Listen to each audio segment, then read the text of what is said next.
In this video, we are talking all about Epic Universe, Universal. So we're talking about the Island of Berk. Universal dropped a fantastic video the other day in regards to this land coming to their new theme park in 2025, Epic Universe. We're going to talk about it, break it down, speculate. We're doing a whole Epic Universe show today. Just me and the Italiano up next on OG 5055.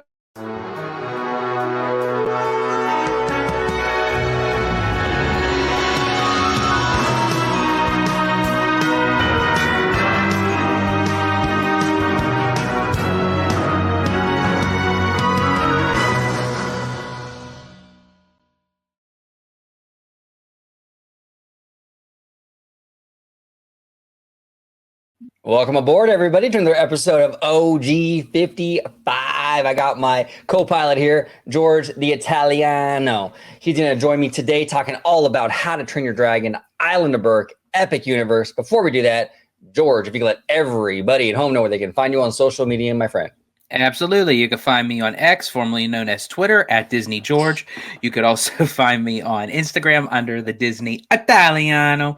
And of course, you'll find me here on my home base at Orange Grove 55 with Citrus Corner with all that sweet, juicy, but sometimes sticky Disney news and info. There we go. Let's dive into the festivities, shall we? This is courtesy of the official Universal YouTube channel, which actually was in our chat a few months ago, or like a month ago maybe, which is pretty cool. So Universal Orlando, if you're watching again, big shout out. We appreciate you. And do I see, OG, that you are subscribed? I am subscribed, and I even gave him a thumbs up. Here we go, right? How do you like that? I know, man. I don't know. Bob Iger is going to get pissed at me. I tell you that. We'll see, though. We'll see. But let's go ahead and dive into this. We're going to do it how we always do it here on OG55. We're going to play it, stop it along the way, analyze it, break it down. Look, this video, real quick before we dive into it, there is a lot of good. There's a lot of mid, and there's some bad. So we're going to talk about it. Let's rock and roll.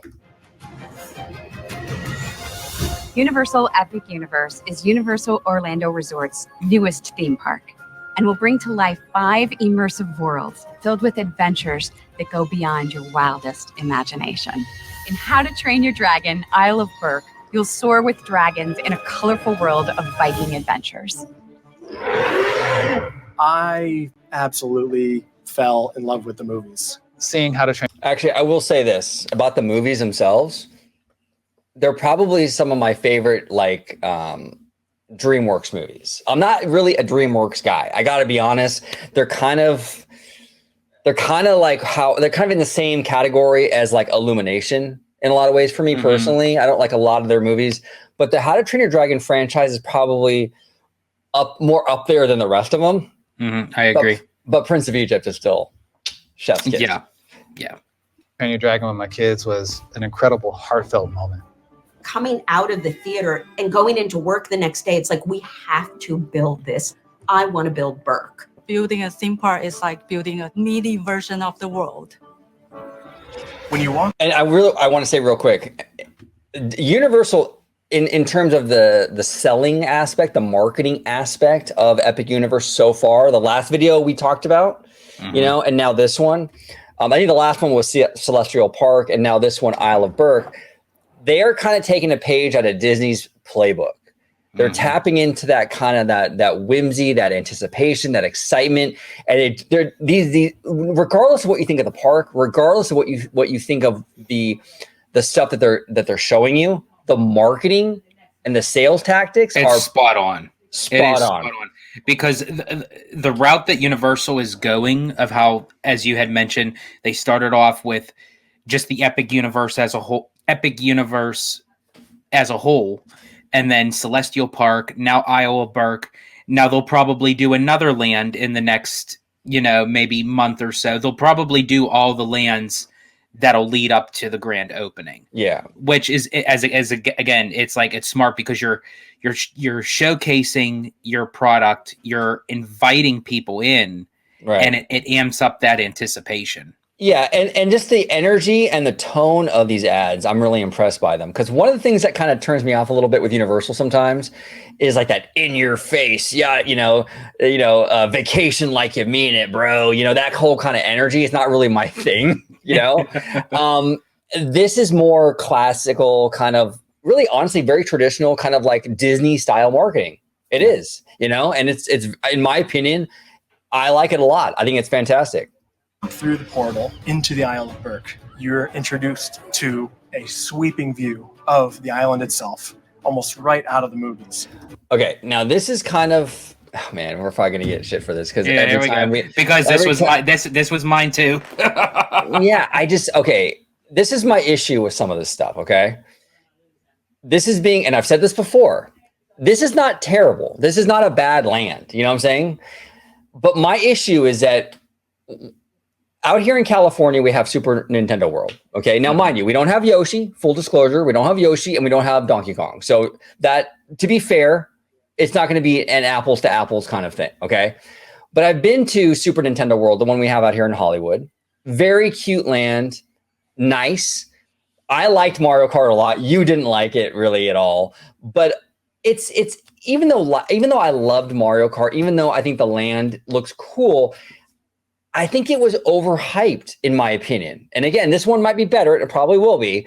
But what I experienced in Hollywood with Nintendo World, I felt it's a good land, but it's nothing that I'm like telling my friends, like, you won't believe this place. It's absolutely mind blowing. You know what I'm saying? Like, it's not that same Wizarding World, like, oh my God, this is incredible, crazy stuff, or even like a Rise of the Resistance, or even a Spider-Man at IOA. I don't get any of those kind of like the technical Marvel kind of vibes. Yeah, so this, it's like, it's not a bad land by any means, but it feels to me like it's nothing that I'm looking at and going, oh my gosh, this is the most technologically advanced theme park to ever, to date, right? And that's what we're hearing. This is being billed as the most technologically advanced theme park. It's a theme park in the modern age. I keep hearing that, right? I'm looking at it and it's like, and we'll get into this more. There's a lot of these attractions that we'll kind of get into a little bit, but I'm getting even like Knott's Berry Farm vibes from some of these rides. And I'm like, wait a minute, I shouldn't be getting vibes from Knott's Berry Farm because Knott's Berry Farm is very much a regional park. And again, I love Knott's, but when we're talking about Universal, which is, like people are saying is up there with Disney, which I would agree, they're catching up. And and they're building this as the most technologically advanced, incredible park. This isn't it. I'm sorry. I don't look at this and go, wow, this is going to blow my mind. This feels like a very mid sort of Knott's Berry Farm-ish kind of thing. I don't know. Am I wrong? And when you tie it to an IP that is well known, that when you watch the films, you can distinctly say, okay, this is How to Train Your Dragon. When I saw this piece of concept art earlier, when they released it, the first thing that popped into my mind, and you can let me know if you agree with me, if someone were to put that concept art up on the screen, but didn't tell me what the IP was that was surrounding it, I would never guess it was How to Train Your Dragon. Just by looking at this piece of concept art, I don't see the architecture. I don't see the... Now, again, there are some aspects of this land that does have the architecture. Absolutely. Absolutely. This piece of concept art does not. Yeah. And again, for me, it's an expectations game. It's not that this is bad. I don't want people, because I know it's a sensitive subject when you criticize Universal. I understand that. I'm not saying this is bad.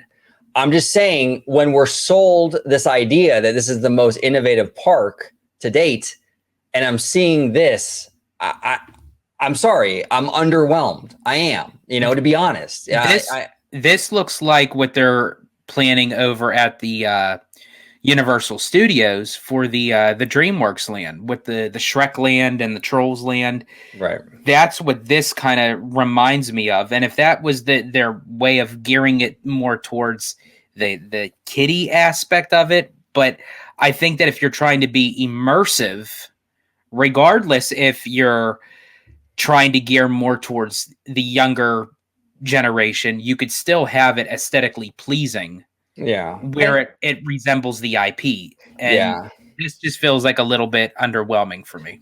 Underwhelming. And there are things in here as we could dive in a little, as we, dive in a little more that are definitely very much tied to the franchise and very much reminiscent of the franchise. But yeah, I don't know, man. It's not what I was expecting. When you're selling this as like the most innovative thing to hit the planet, and we're getting this, I'm just not impressed. I'm sorry.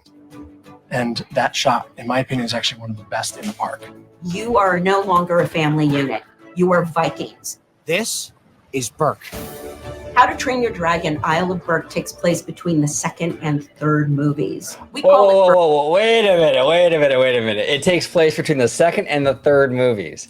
This is something that we've heard from Disney fans that they don't like about Galaxy's Edge. Locking yourself into a timeline. Mhm. This is interesting. This is actually very interesting that Universal decided to go this route. Because then if you want to go anything beyond the second movie and tie anything to the third, then you can't. Well, and who knows what's on the plate? Like, who knows? Are there going to be more animated movies eventually? I mean, we're going to also have a live action thing coming soon. Like, we've seen this with Galaxy's Edge, and there's been a lot of critiques about it. And we've been critical of how Galaxy Edge is locked into that timeline. This is the same thing. I'm really surprised Universal's going this route with this, because I mean, I know they've heard the complaints about Galaxy's Edge. I know they have. Fascinating, absolutely fascinating. Now, to be fair, though, I will be fair. Star Wars is a much more a vaster universe, so to speak, and there's more involved. More complex. Yes, so there's more elements to Star Wars. So to be fair, this franchise is a little bit more, a little tighter, a little smaller, quite a bit smaller, So to be fair, but still, I'm very surprised they're locking it into that timeline. That's interesting. For 2.5. This is the golden age of harmony between Vikings and dragons. You'll be able to see some of your favorite characters.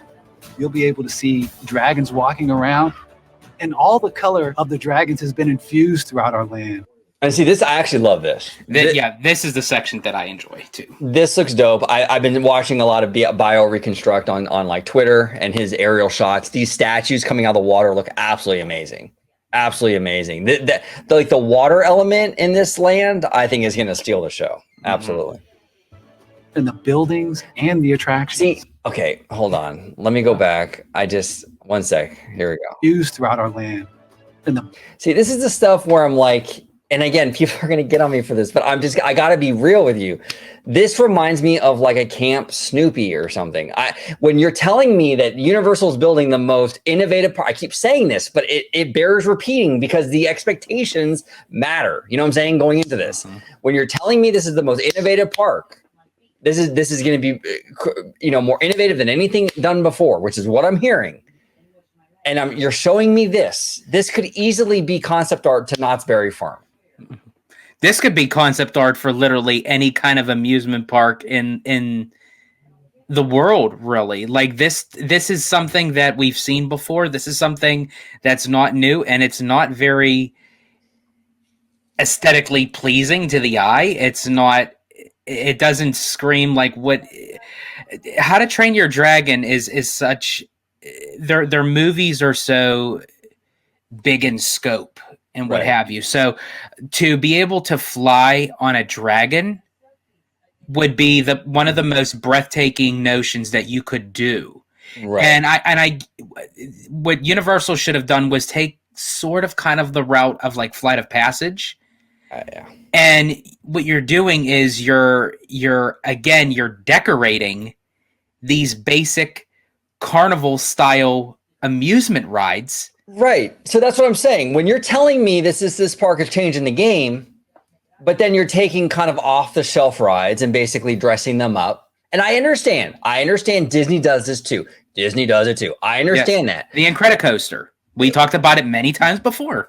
Even the teacups and Dumbo. I get it. These are off the shelf carnival rides.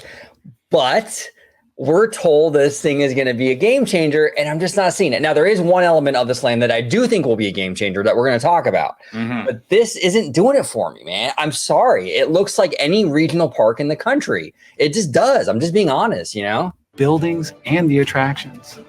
Speaking with DreamWorks and some of the art directors, they were the ones who really instilled in us the vision. Oh wow, they really kind of they got us here with this. Okay, so give me a second. So this is the boat ride. This will be cool, I think. This is something that I think the family. See, here's the other thing too.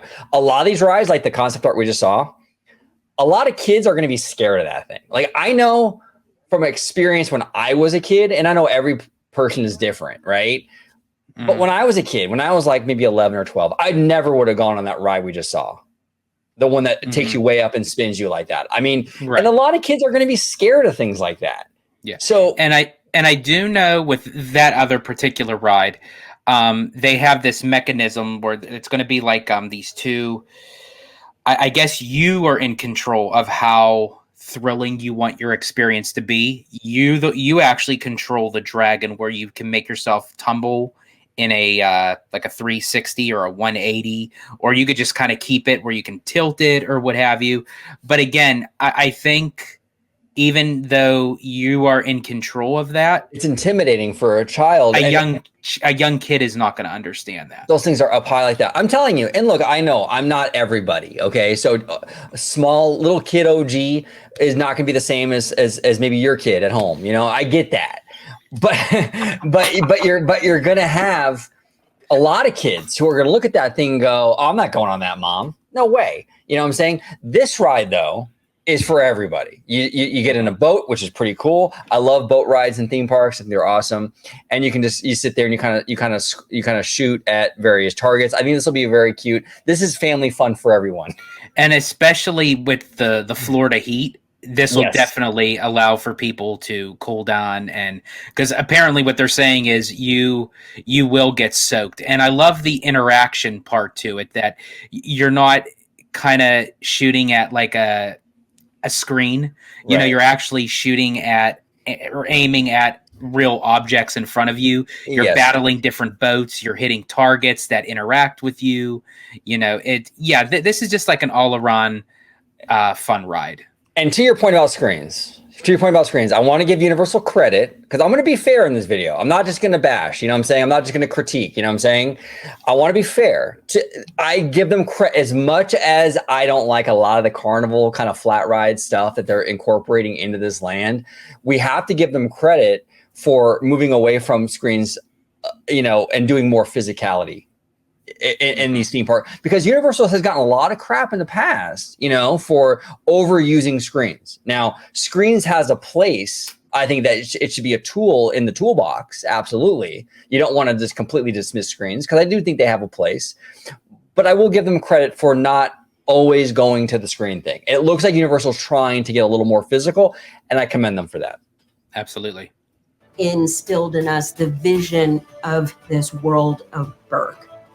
So this is what I'm talking about. I love the water stuff with this land, and I love the statues. I think that's going to kind of steal the show for me personally. I'm just, this is the thing though, man. It's just like overall though, I'm not like super impressed with the water stuff is great, but once you get into the land, and it's a lot of Camp Snoopy vibes. And I get it that that's what they were going with, because what was in the movie, just that particular section, I would have went the route where you see the overall scope of Berk, where you get like the mountains, the waterfalls, the high ranges of where the dragons fly. That would have been my take when they said How to Train Your Dragon. The caverns and what have you, that's what I thought it was going to be. They could have added this, but this could have been a small little part of that, right? Not the whole entire land. Yeah, and I feel like it's kind of well said. Well said. Everything had to be Viking sized. Mead Hall is one of the most iconic locations, so of course we had. Now I have to say really quick. This is actually one of the things that I was impressed with, that gigantic building with the rock work and what have you. This sit down looks phenomenal. Bro, this is gonna be epic. Okay, no, this is gonna be epic, and this is actually one of the things I think Universal has really stepped up their game when it comes to sit down like restaurants and things like that. They've been doing some great stuff. I recently went to Universal Hollywood with Mr. Michael Ebba and Theme Park Wizard, friends of the channel. Mm-hmm. And we went to the Three Broomsticks restaurant. Amazing experience, super good experience.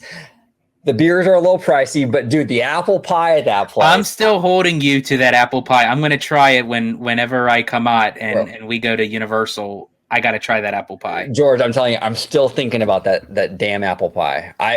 Maybe I was really hungry. I don't know. I loved it. But anyway, long story short, this reminds me of kind of a Three Broomsticks. I think it's going to be super high quality. This is what I'm expecting. When you tell me that they're building a next-gen theme park, I want to see stuff like this. And I'm sorry, the attractions feel a little bit more Knott's Berry Farm to me. I'm just being honest, but this, A+, absolute A+. Vestibule and you see the main dining. I think it's just going to be fantastic. With all of our rides, each of our 4 major attractions are themed after the kids. Hiccup's Wing Gliders is our family coaster. Okay, hold on. Let's just... And Hiccup, being the inventor that he is, has developed a way for us to simulate what it's like to fly on a dragon. And Toothless is not very happy, to say the least. He launches our gliders before wings are attached. So rather than a smooth flight through Berk, we're careening wildly, skimming across the top of the lagoon. It's really an adventure.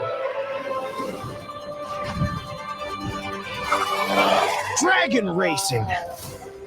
Dragon Racers Rally is a ride where you all get to fly together and spin upside down as many times as you want. You'll be able. Yeah, see, this is the kind of stuff I'm talking about, where it just feels like a regional park to me. And kind of going back to that the roller coaster. Okay, let's talk about that. That's a good. Hold on one sec. I'll go right back to that, George. There we go. Okay, so when I initially thought Universal is the coup de grace when it comes to the type of attractions that they use, and they are heavily infused with different kinds of roller coasters. When I found out that they were going to do a How to Train Your Dragon roller coaster, I didn't have to think it was going to be something like overly thrilling or very intense or what have you, but I thought of something that was going to be like something, again, at least to the notion that I'm flying on a dragon. Now, again, does it have to be like top notch, like the tallest, the highest, the fastest, And you don't want that in this land. No, it is for kids, you know what I'm saying? Exactly. So, and again, kind of tying it to Disney, you could have a great roller coaster like Big Thunder that's just as thrilling, that's just as fun, but the whole family can enjoy it. I'm cool with that. So, however, just the aesthetics of like what this kind of looks like, I would have made it more like you actually are on a dragon, rather than it looks like a God, I'm going to get heat for this. It kind of looks like a cardboard cutout of a dragon. Well, that's the thing. She was explaining here where he creates something so you can feel like you're on a dragon. Right. And then Toothless didn't put on the wings all the way. So instead of flying, you're kind of careening through, It just seems a little bit, I feel like they're sort of kind of making a lot of Galaxy's Edge kind of mistakes where it's like people just want to fly on a dragon. Yeah. They want to fly on It's like if you have to justify how much storyline that you have to put into it of why it doesn't add up to flying on a dragon, then, it's like... We want to fly on a dragon. We don't want to fly on a contraption that's meant to feel like a dragon. That's where the weirdness comes in for me. You know what I'm saying? And this is the kind of stuff that Disney kind of gets stuck in with these story knots and these sort of weird kind of things where it's like you're not doing the obvious. You're sort of dancing around the obvious a little bit. Mm-hmm. There's a lot of that at play here. So interesting stuff. And now I will say the one positive note that I do have with that roller coaster, the notion of actually going down into the water That's dope. And with the special effect of it splashing out and Yeah. then you zoom up, that looks cool. You kind That of go looks under cool. the trestle. That looked really cool to me. Yeah, yeah. And like I said, the water element of this land is really the star of the show.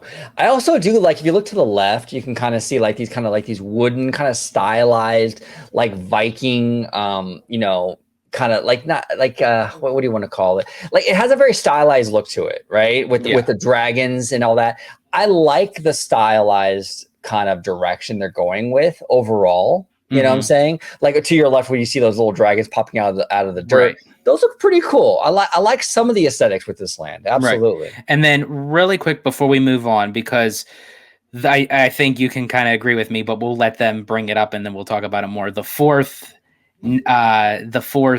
major attraction, so to speak, in this land is the one that I think is really going to bring people into this land. But as far as the three goes, the coaster, the dragon spinner, and the boats, whatever, they all have technical names. I apologize. I will get used to them, but I haven't gotten there yet.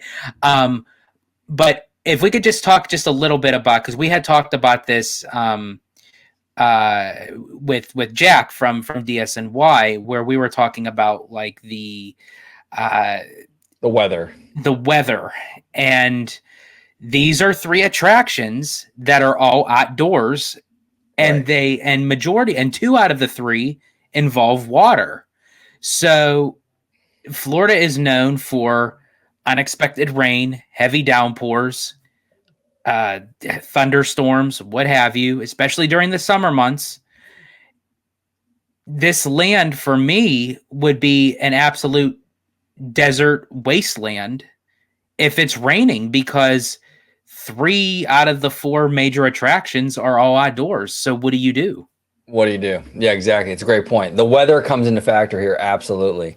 Which is why they should have had some sort of indoor immersive dragon flying experience. I know they have the stage show, and we're going to get into that because that is, I think, the best part of this whole thing. But there should have been something where like you're flying on a dragon, like an attraction where you're flying on dragon. Right. None of this like, oh, he built a contraption that feels like you're on a dragon. It just, doesn't work. Yeah. Fly through Berk, we're careening wildly, skimming across the top of the lagoon. It's really an adventure. Dragon racing. Dragon Racers Rally is a ride where you all get to fly together and spin upside down as many times as you want. You'll be able to create an experience that's as wild or as mild as you want it to be. It's actually one of the attractions I was most excited for in the whole park. Getting to ride it during testing was very exciting. I think I rode it like 7 times. Can you pause that really quick? I'm sorry. Yeah.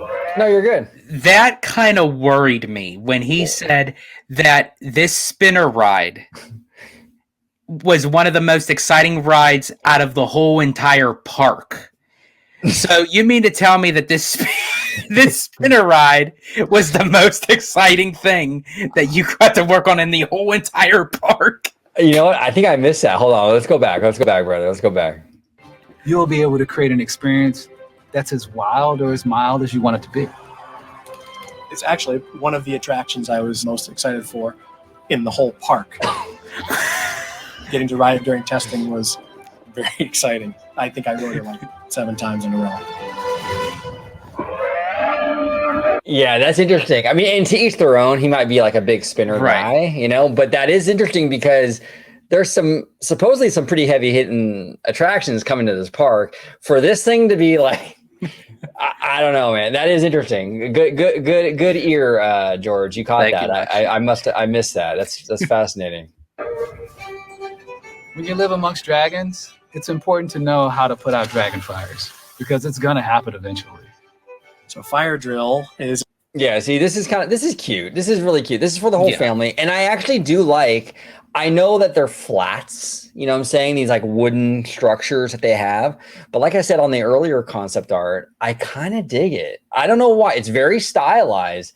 I do too. Actually, out of all 3 rides, like just the rides themselves, this is the one I think I would have like the most fun with. Absolutely. Absolutely. It's a boat ride that is actually a game. You have two sides of the boat competing against each other with a series of mechanical targets. You will probably get soaked. Viking training camp is for our smaller Viking. Okay, now this is the kiddie thing. And again, I get it. It's just for kids. But this is the next gen theme park here. And we're seeing, you know, McDonald's play slides, things like that. I understand that Disney does it too. I get it with Toontown. Yeah. But the thing is that this thing is being builded different though. This isn't Toontown, the remodel of Toontown and all that with the little kiddie stuff wasn't built as the most innovative land renovation to hit the planet. This thing is being built as a next gen theme park. Okay. That's what it is. Yeah. If you're going to title something that this is going to be the game changer, that's going to bring Disney to their knees and say, oh my gosh, this is the most immersive experience thing ever. Disney better take off of our playbook. Then you got to deliver that. You got to deliver that, man. I'm sorry, you know, and I'm just not, I'm sorry, it falls short. And I've been saying this the whole time about Epic Universe. The expectations are way up here. And it's not that they're building a bad park. There's a lot of good stuff here. Mm-hmm. It's just not going to meet the expectations. You know, it's the expectations is this thing is an absolute game changing situation in Florida. And I'm sorry, I've been to Nintendo World out here in California. It's a good land, but it's not a game changer. I don't see much of a game changer here either, you know, so that's a problem. But again, we don't know the whole park yet. We're going to go through all these little trailer videos as they come out. So there might be stuff in this park that really does blow our mind. So far, I haven't seen it, unfortunately. It is not only just a kids' play area, but it's an area dedicated to teaching Vikings about all the classes of dragons. There's going to be lots of cool discoveries for our littlest Vikings to interact with and explore. The Untrainable Dragon is a live show experience. Now, this is the thing that you will see me at like probably 2 or 3 times. Absolutely. This is what you'd get me to go into the land just alone.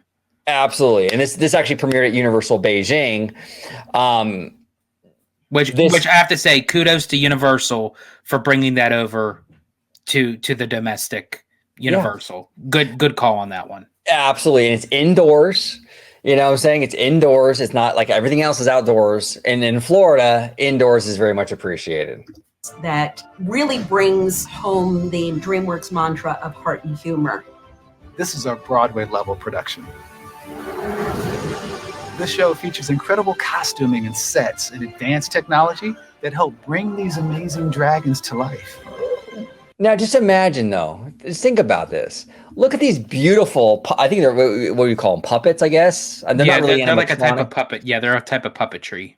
Imagine, though, for a second, a How to Train Your Dragon dark ride, where you're in a vehicle and maybe like a forbidden journey, and these things come up to you, right? And you're going through all these amazing sets. That's what I'm expecting from Universal with this park. That's what I'm expecting. Something for the whole family, but innovative.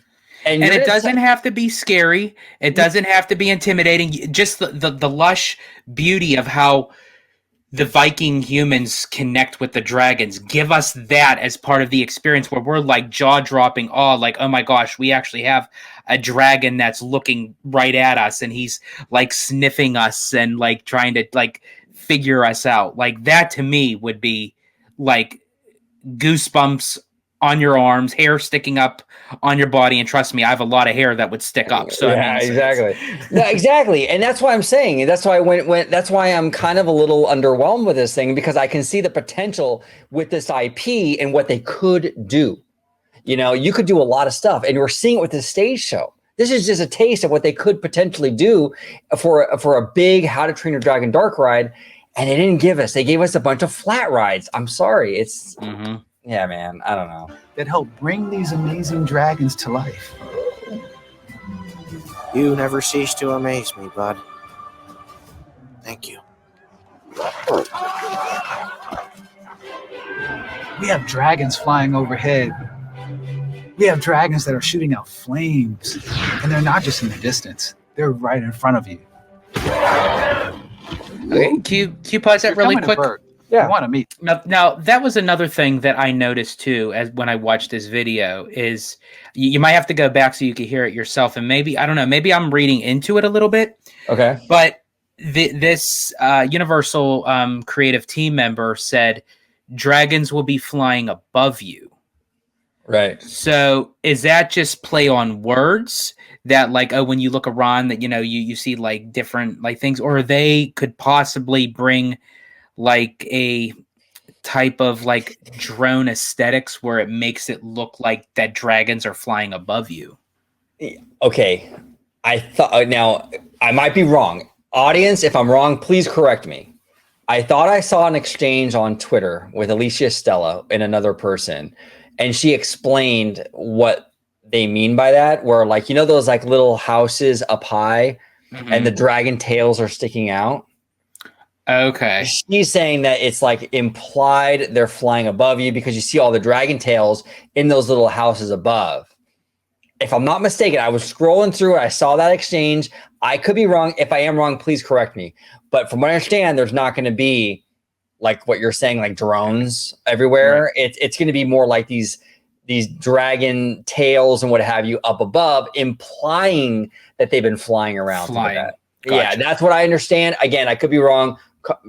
Correct me if we are wrong. So, Be toothless.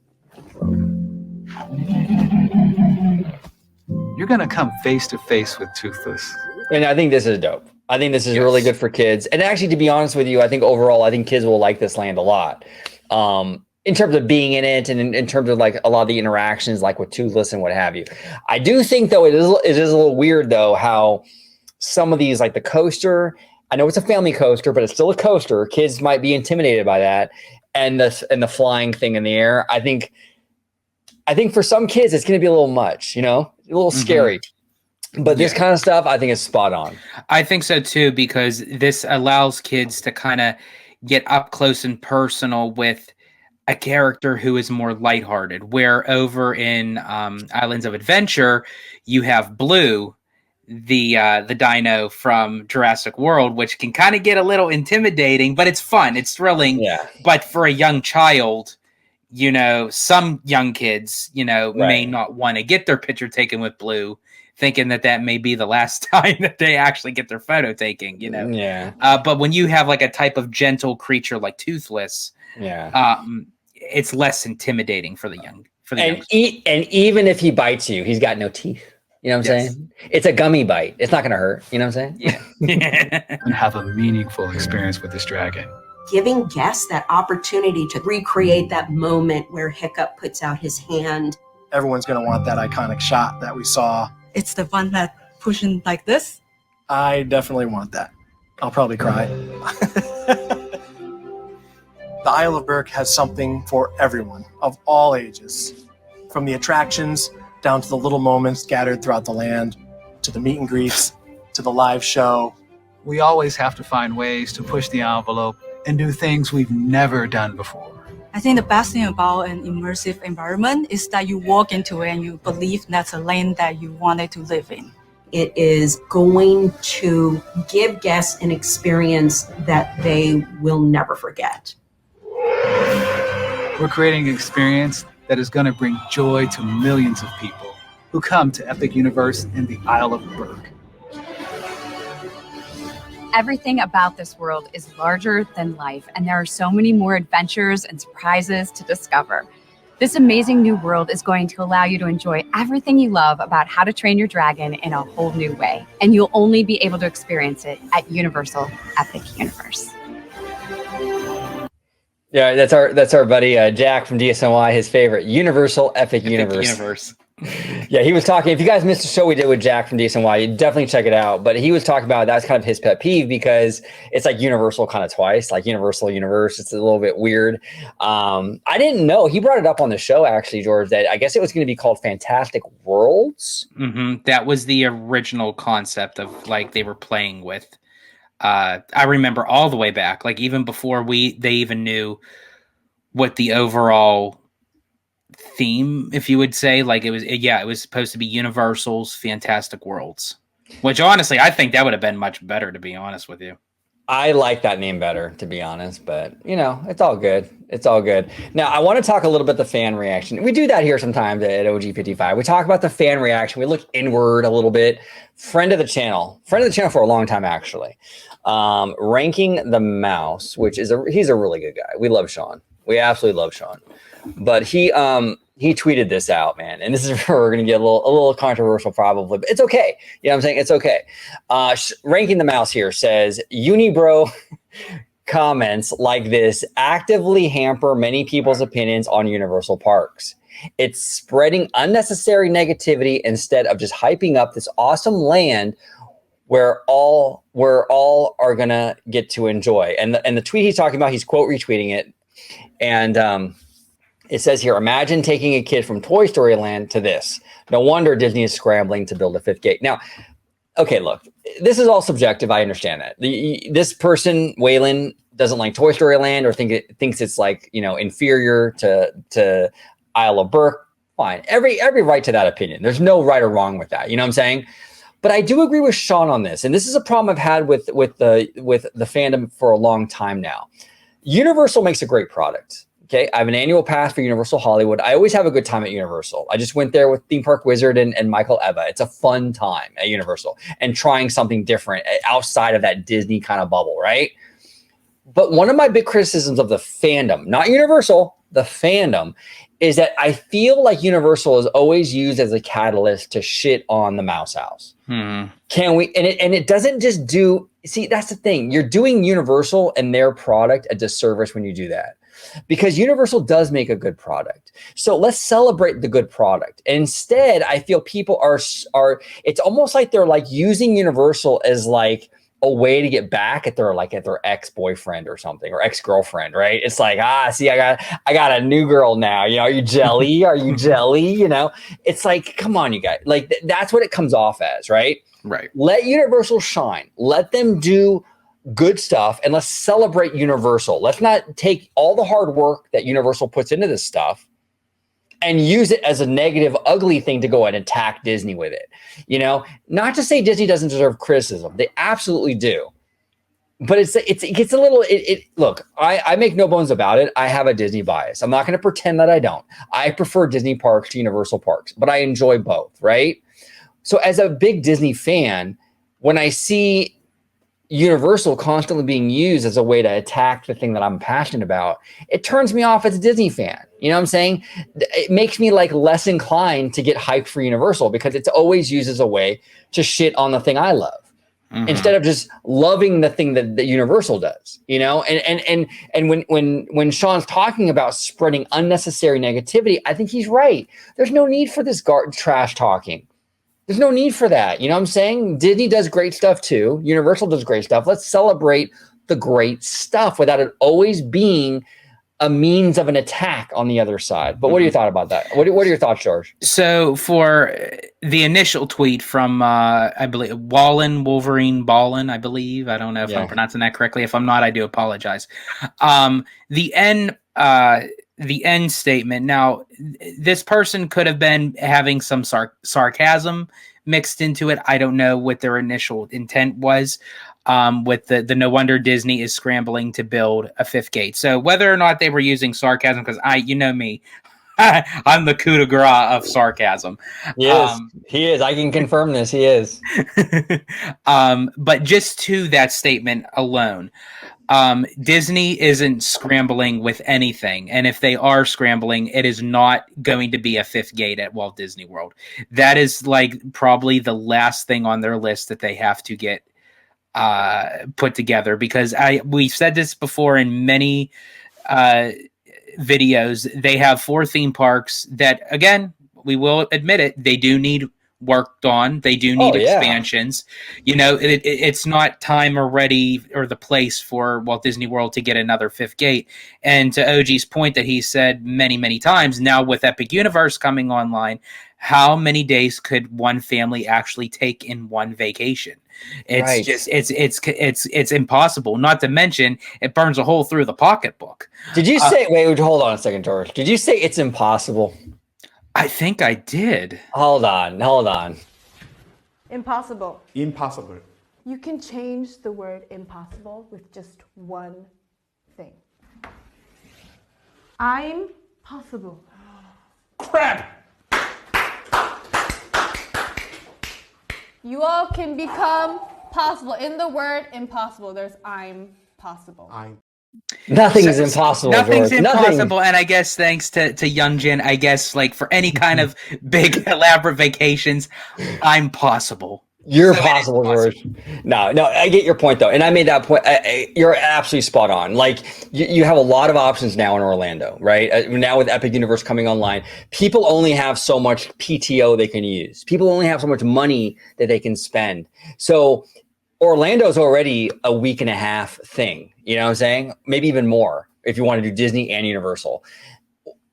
People only have so much time. So Disney adding a fifth gate is not a good idea. It would cannibalize and do more damage than good. Like we said, there's a lot of parks in Walt Disney World that need work.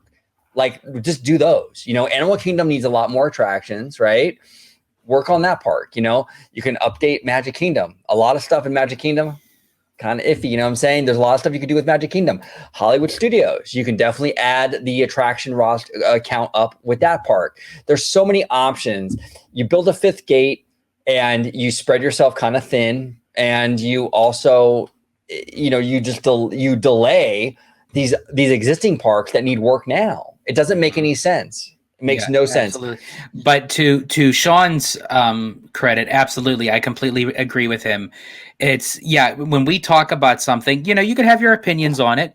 You can even have like some comparison, but does every little thing, every little time, can we just give Universal the praise, the recognition, and the positivity that they deserve when they come out with something good, and not always compare it to Disney? And yet these are the same people. Now I'm not saying about the Wolverine person. I'm just saying overall, like I'm not singling that person out. Right. Overall, just a community. Can we just get to a point where it's like critique and give praise to Universal, give critique and praise to Disney without always overlapping them to say, well, this one's better than this one's better than that. Oh, and you're kind of throwing these little jabs, these little digs at whatever. It's just like, can it be just whatever it is? And then just move on and enjoy it. Yeah, I just exactly. If it turns people off. You're not a good brand ambassador for Universal when you're shitting on other people's favorite thing. You know, you're trying to get people over to something that you love, right? Like if you're a big Universal fan and you're trying to convince the Disney fans to come to Universal, the last thing you want to do is use Universal as a way to crap on Disney. You're only going to turn people off, man. That's all you're going to do. You're just going to turn people off. You know, I'm a big Disney fan. Sell me on Universal without trashing the Mouse House. Sell me on it. I'm open to it. I want to go to Universal. I've been to Universal recently. It's a great park. It's a great place. They do great stuff. It does them a disservice when the only thing that you use them for is to trash Disney. Universal is better than that. And I'll be honest, Universal deserves better than that. They do. They make a really good product. And to sit there and basically whittle them down into just basically a way to crap on Disney is not doing Universal any favors, in my opinion. But I don't know. We'll see. Overall, though, I like these little videos that Universal is doing for the various lands. Next, we'll do a video reaction to each one of them. Yes. You know, I don't know what the next one's going to be, but we'll definitely do reactions to them. I will give my opinion on what I think that they'll save Dark Universe for last. I don't know why. Yeah, probably. I think they'll save Dark Universe for last. Yeah, that's the one I'm looking forward to the most. Potter, I think, will be very well done because J.K. Rowling is going to demand excellence. You know what I'm saying? Yeah. And I think the Donkey Kong ride will be very cool. Very, very cool, actually. And but Dark Universe, though, I think is going to be, that might be the sleeper hit. And I've been critical in the past about that. I'm like, I don't know, man. 100-year-old franchise, the Universal Monsters, how's that going to do? I've been critical. I've been on video saying that. And I can admit, you know what? I can admit, hey, you know what? Maybe OG was wrong. I have no problem being wrong. I think Dark Universe might shape up to be one of the best things about this park. Mm-hmm. I agree. because Potter, we kind of been there, done that, right? Yeah, and the route that they're going with Potter in Epic is going to be a splice between the Harry Potter franchise era and then the Fantastic Beasts era, which is going to be like the 1940s Paris. I think it was in the 1940s, maybe 1930s. Correct me if anyone knows the timeline to Fantastic Beasts. Comment down below, because your guess is as good as mine. Because honestly, I could not stand. I'm sorry. I think you're pretty close, man. I think you're pretty close. It's in and around that time period. Yeah, because I believe the Harry Potter era take place in the 90s on the timeline. So. Yeah, so we'll see. Yeah, interesting stuff, man. Interesting stuff. But hey, look, you know what? Not a bad land. I want to make it very clear. I don't think Isle of Berk is a bad land. I think it's actually very cute for kids. Yeah. My critique is I think they kind of leaned a little bit too hard on the flat rides. I think it would have been cool to see some sort of immersive dark ride for kids with the dragons and stuff. I think that would have been really cool. So there's been some weird decisions here, but overall, though, I think little ones will probably love it. They probably will.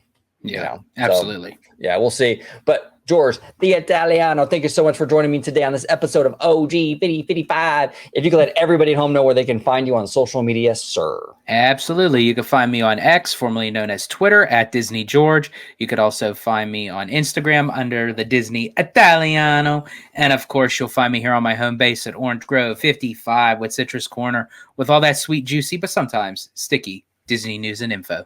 There it is. You heard the man. Follow this man on X.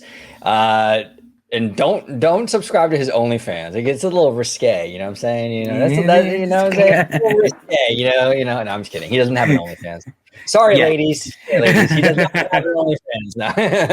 No, but George, thank you. But I will say though, in time, it's not impossible.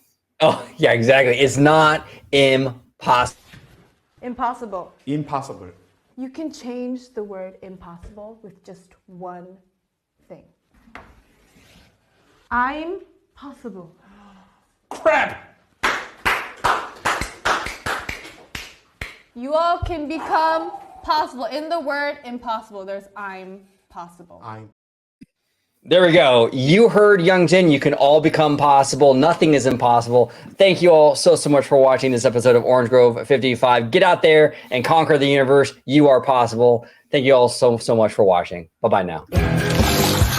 세상은 누구에게나 공평하게 추악해.